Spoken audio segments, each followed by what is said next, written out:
하나님 말씀 마태복음 12장 46절부터 50절까지 말씀 보도록 하겠습니다. 마태복음 12장 46절부터 50절까지 말씀. 마태복음 12장 46절부터 50절까지 말씀 제가 봉독해서 읽도록 하겠습니다. 예수께서 무리에게 말씀하실 때에 그의 어머니와 동생들이 예수께 말하려고 밖에 섰더니 한 사람이 예수께 여짜오되 보소서 당신의 어머니와 동생들이 당신께 말하려고 밖에 서 있나이다 하니 말하던 사람에게 대답하여 이르시되 누가 내 어머니이며 내 동생들이냐 하시고 손을 내밀어 제자들을 가리켜 이르시되 나의 어머니와 나의 동생들을 보라. 누구든지 하늘에 계신 내 아버지의 뜻대로 하는 자가 내 형제요 자매요 어머니이니라 하시더라. 아멘. 오늘 예배에 나오신 우리 모든 성도님들 주님의 이름으로 환영하고 축복합니다.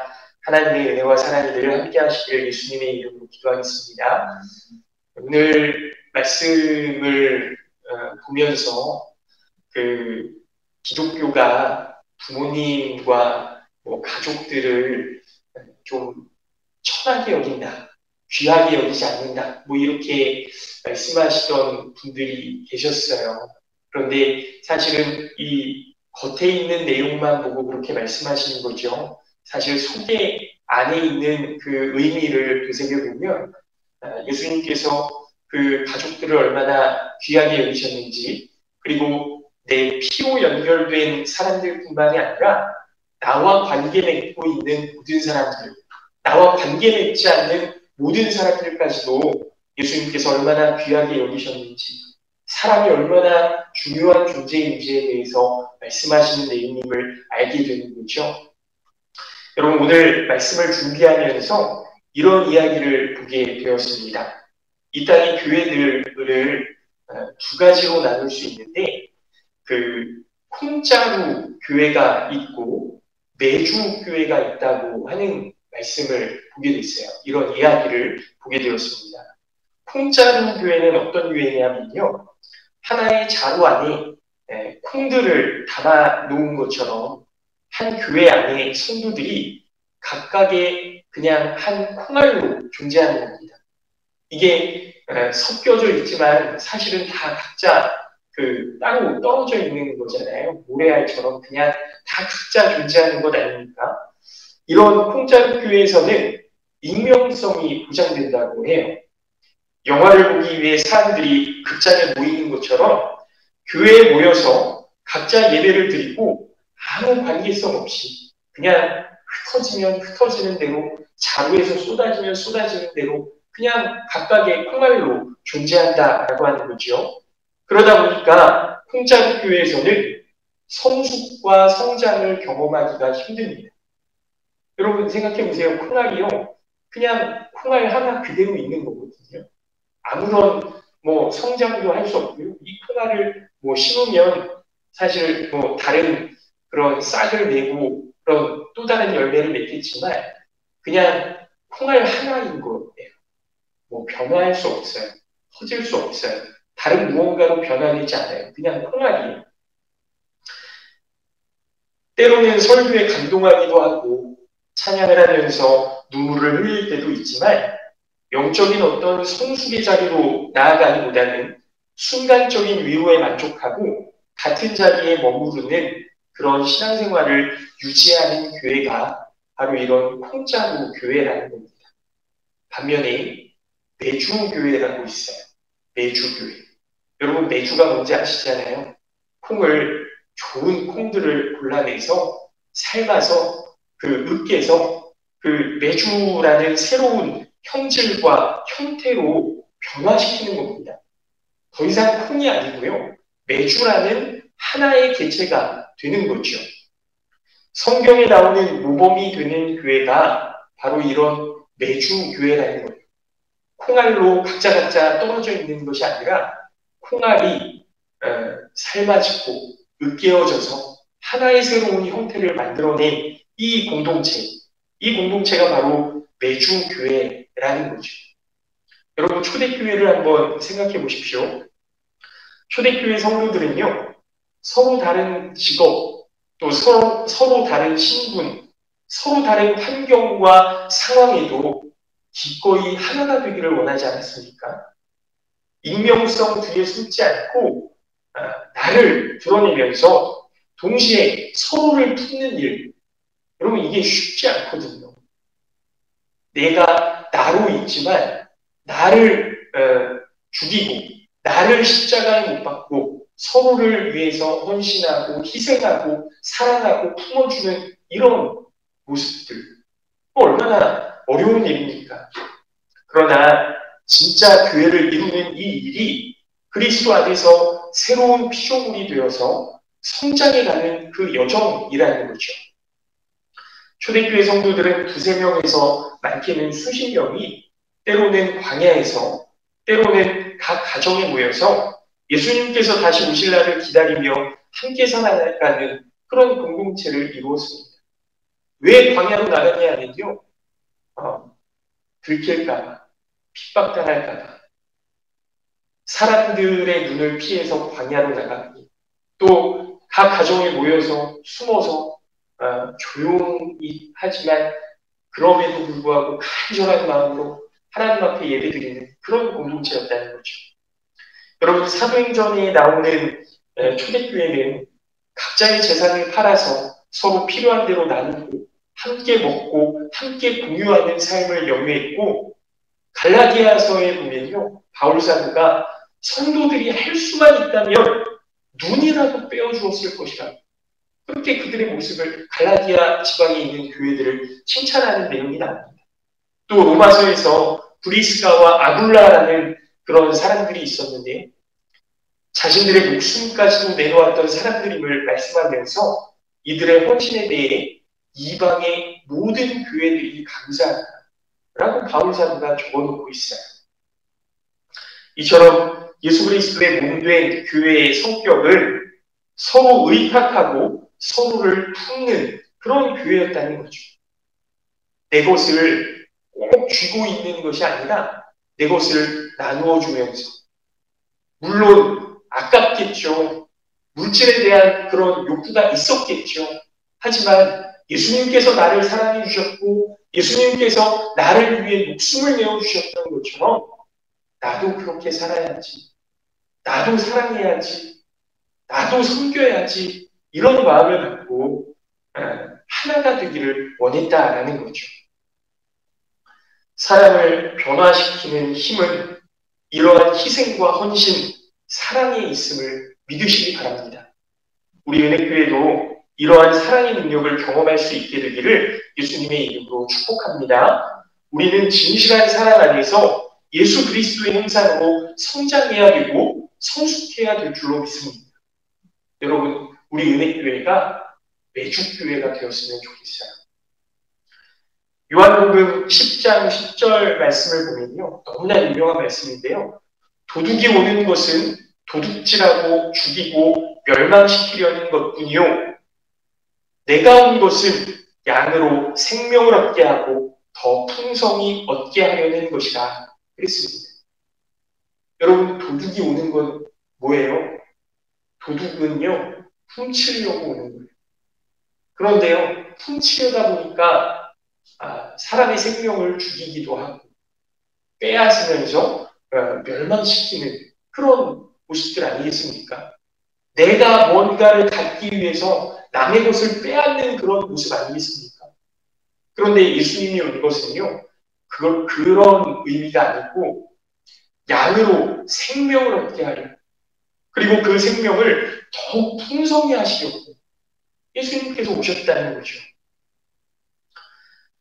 말씀처럼 세상의 가치를 따르는 사람들은 속이고 도둑질하고 죽이고 멸망시키는 일을 서슴없이 하고 있습니다.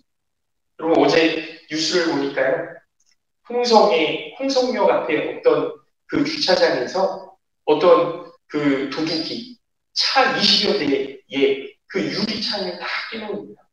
그래서 그 안 들키려고 블랙박스 메모리 칩까지 다 빼고 차 안에 있던 모든 금품들을 다 털어갖고 도망갔다는 거죠.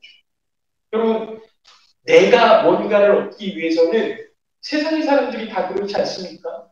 남의 재산이 뭐 파손이 되든 말든 그냥 내가 뭔가를 얻기 위해서 그렇게 행동하는 거죠. 그러나 예수님을 따르는 참된 그리스도인들은 사람의 생명을 살리는 역할을 해야 되는 것 아니겠습니까? 그 생명을 더 풍성하게 하려는 그런 사람들이 바로 그리스도인들 아닙니까? 예수님도 역시 우리를 구원하시고 그 생명을 더 풍성히 누리게 하시려고 이 땅에 오셨다는 거죠. 그렇다면 예수님이 말씀하시는 생명의 풍성함, 과연 이게 뭘까? 생명의 풍성함을 누린다는 것이 과연 무엇일까? 예수님은 복음을 위해 형제나 자매나 부모나 전토를 벌인 자가 현세에서 100배의 복을 받을 것이라고 말씀해 주셨습니다. 여러분, 이게 그냥 일부일 수 있어요. 생명의 풍성함을 누린다는 것이 그냥 오늘 그 제가 말씀드린 이 100배의 복, 그냥 일부일 수 있어요. 마가복음 10장 29절부터 30절 말씀을 제가 읽어드립니다. 예수께서 이르시되 내가 진실로 너희에게 이르노니 나와 복음을 위하여 집이나 형제나 자매나 어머니나 아버지나 자식이나 전토를 벌인 자는 현세에 있어 집과 형제와 자매와 어머니와 자식과 전토를 100배나 받되 박해를 겸하여 받고 내세의 영생을 받지 못할 자가 없느니라 그랬습니다.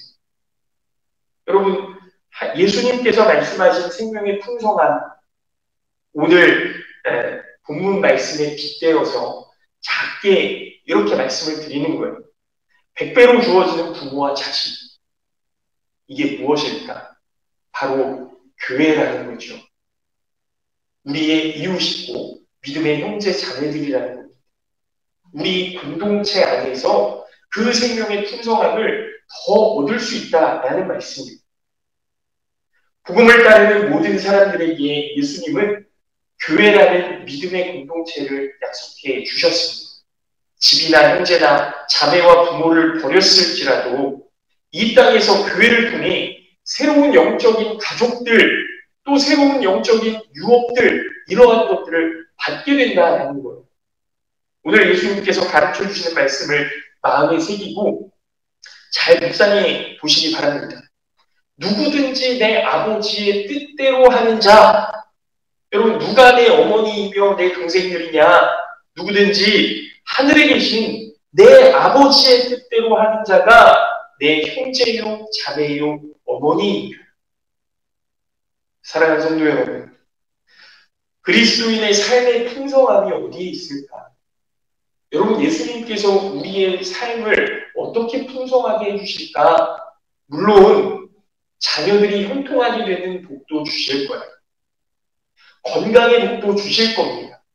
물질의 복도 주실 거예요. 믿으시기 바랍니다. 예수님께서 우리에게 그러한 모든 복을 주실 텐데 생명의 풍성함을 누릴 수 있는 그런 복, 그 복이 뭐냐? 바로 영적인 가족이라는 거예요. 여러분, 우리에게 영적인 아버지와 어머니가 있으십니까? 우리 장로님이 되시기까지 앞에서 끌어주고 뒤에서 밀어주던 그 믿음의 형제들이 분명히 있으셨을 거라고 생각을 해요. 물론 우리 권사님이 그렇게 안에서 내조하셨겠죠. 자녀들이 기도하셨겠죠. 우리 장로님도 부모님들이 또 기도하셨겠죠. 그렇지만 우리 믿음의 공동체 안에서 우리 장로님을 위해서 누군가는 기도했을 거예요. 또 영적인 자녀가 있으십니까? 우리 장로님이 그 위에서 기도하고 끌어주고 또 권면하고 그를 위해서 눈물을 흘리며 기도하셨던 그 영적인 자녀. 또 영적인 동역자가 있으십니까? 우리는 하나님 안에 있다면 이러한 영적 가족을 누리며 풍성한 삶을 경험할 수 있어야 하는 거죠. 영적 아버지는 나를 위해 목숨도 내어줄 수 있는 목자가 되는 것 아니겠습니까?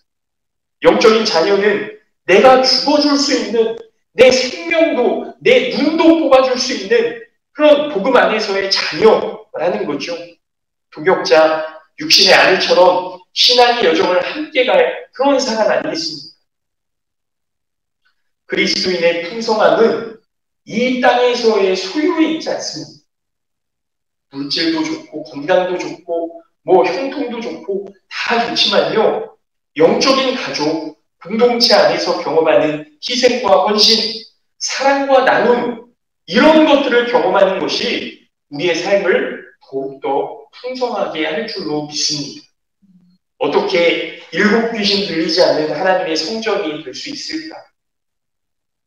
하나님께서 내 안에 계셔서 이제 세상의 것들을 다 내보냈고 내가 정말 그리스도인으로 살아갈 수 있도록 그리스도의 완전히 이룰 수 있도록 예수님께서 함께 하시는 삶을 어떻게 누릴 수 있을까? 우리 안에 예수 그리스도께서 들어와 주시고 우리 안에 새로운 관계의 풍성함이 이루어지므로 모든 지체가 연결되어서 새로운 몸, 한 세 사람, 새하늘과 새 땅의 귀한 복음의 역사가 이루어지게 될 줄로 믿습니다. 여러분 이게 매주교회라는 거예요. 하나의 통이 아닌 매주처럼 새로운 형질로 다시 태어난 공동체가 되어서 하나됨의 능력과 기쁨으로 세상을 이기는 우리 모든 성도님들이 되시기를 축복합니다.